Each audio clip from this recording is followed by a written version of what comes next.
We're very pleased to be joined by Paul DePodesta. Nice to see you not on an airplane, Paul.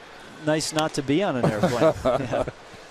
Paul, of course, is the Mets Vice President of Player Development and Amateur Scouting, and this was obviously a big week for you guys. The deadline for signing your draft picks, and you got it done with Brandon Nimmo, your #1 pick. And the way I hear it, most of your draft picks you got signed. We did. We ended up signing 19 of our first 20. I think we signed everybody in the top 11 rounds, and even were able to sign a handful of players after that we were excited about. Guys that we think have some upside, and we're able to convince them to start the pro careers rather than go to college. Now, tell me about the draft. Tell me about the philosophy that you guys used this year, because I know it's a little different from what the Mets have done in the past. Sure. I think when we got here even last winter, we started talking about really trying to just stockpile talent. We wanted to look for players that had a chance to make an impact, whether they were high school, junior college, or college. And we talked about being aggressive in signing those players. And when we were in the draft, being in a position where we just took what we thought was the best player on the board and then doing everything we could to sign him. So it was nice to actually be able to go through with that, and sign or identify some of those players and then sign as many as we could. And I think we were really happy with the way it ended up.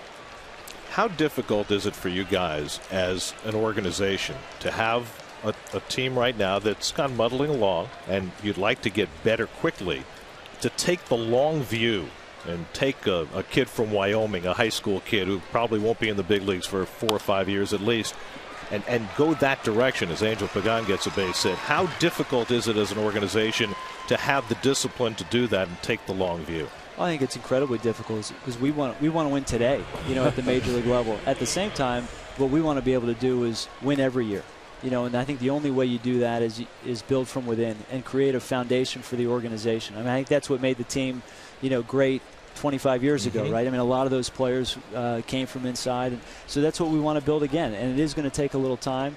We're still going to try to win like crazy at the major league level now, and I don't think we'll sort of accept anything less. But in the meantime, we want to make sure that we're stockpiling that system, rebuilding the foundation, and get to a point where that that foundation of minor league players just starts pushing their way onto the major league roster and hopefully takes us over the top.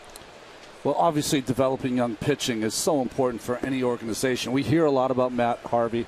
Of course, we hear about Wheeler. He got in the trade for Beltran. What are some of the names for the Mets fans out there that have had a good summer and moved up? Sure, they're a handful. There's a young man named Yuris Familia from the Dominican Republic who's had an incredible year.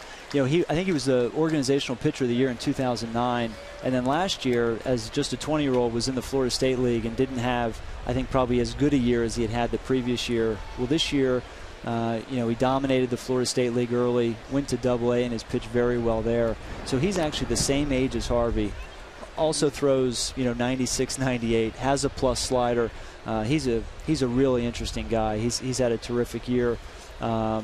We've had a handful of other guys I think have had very nice years too. I was talking to our farm director this morning, and we were just remarking about how many game reports now on our short season clubs have our starting pitchers throwing 90 to 94, with solid breaking stuff. So I think we know we're not going to be right on all these guys, and not all these guys are going to be exactly what we hope they're going to be someday. But if we get enough of them, we're going to have some of them who really not only get here, but maybe even get here and surprise us and become even more than what we thought they could be. Angel Pagan getting a good jump and stealing second. On top of that, I think we have some real outfield depth, both in the corners and in center field. That's probably our strongest area, throughout the player development system, from not only from short season but all the way up through AAA. Middle infielders, I think we can, we need to continue to build that stock. Catching, I think we need to continue to build that stock. We signed 4 catchers this year, age 17 and younger, 3 of them from Latin America and 1 of them in the U.S. So those guys will, take a little while. And we also have 2 young guys that are both 19 years old in Kingsport. They're 2 good-looking catchers. And we have some other ones throughout, but I think we need to continue to work on the depth at that position. You've been working in baseball for such a long time at a young age. What do you think is the biggest change since you started in the business? Well, I tell you, certainly the signing bonuses have changed an awful lot. We were talking about the other day. Ken Griffey went 1-1 overall. He got $150,000. Right. And that was getting thrown around on Monday like it was pennies. So it was. I think that's really been a been a change. I think teams have really started valuing their prospects a lot differently than they did once upon a time. As more and more teams try to build from within. So that's certainly been a change also. And then just on a broader scale on the major league side, the game itself has changed. I mean, 10 years ago, 15 years ago when I first started and I was working with the Indians and then the A's, and we had teams that just mashed 1 through 9, in the lineup, and you had 5-6 guys hitting 20-plus homers in almost everybody's lineup. David Wright lifts one deep to left, back near the wall. That ball is out of here. David Wright with a 3-run homer to give the Mets a 3-0 lead.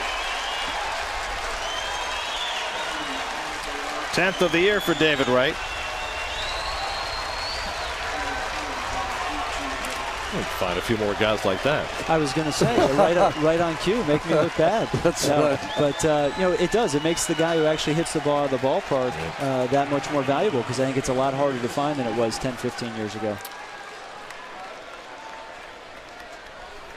Paul, obviously injuries at the major league level have been a huge concern for this franchise, not just this year, but the last few years. But you've also had a lot of injuries at the minor league level, especially at the top level, whether it's Kirk Neuenhuis or Fernando Martinez or Henry Mejia this year. As you watch the right home run, see, somebody can hit in the shadows. That's right. How much will those injuries this year impact the Mets next year in terms of, who you're going to be able to promote, what's coming up from the top levels of the farm system? Sure. Hopefully it won't impact us a lot. I mean, the good news is all the guys who have gone down at the upper levels this year, when they have been able to play, whether it be Fernando Martinez or Zach Lutz or Kirk Neuenhuis, they've played extremely well. So we feel like they've really benefited from the development time they've had there. I mean, obviously we would have loved to have had them had a full season and get 400 or 500 plate appearances, but we feel they've adjusted well and it hasn't been a lost season. With Mejia, it's a matter of just how early can we get him back, early next year. Hopefully more early next year rather than middle next year. But I think all those guys continue to progress. We'll see if any of them are in a position to maybe make up some of that time in winter ball and then really not miss a beat coming into next spring. Let me ask you about one more guy, because it's a guy I get asked about all the time. Reese Havens, a guy who's had trouble staying on the field. Where's he at right now? He's in Double-A. He's playing well. He's another one. I think when he's played extraordinarily well. I mean, not only this year, but even last year. He is back on the field now. He's been playing for a while. Hopefully he'll finish strong, and I think he'll probably have some winter activity too. So I think it'll be a productive year for Reese.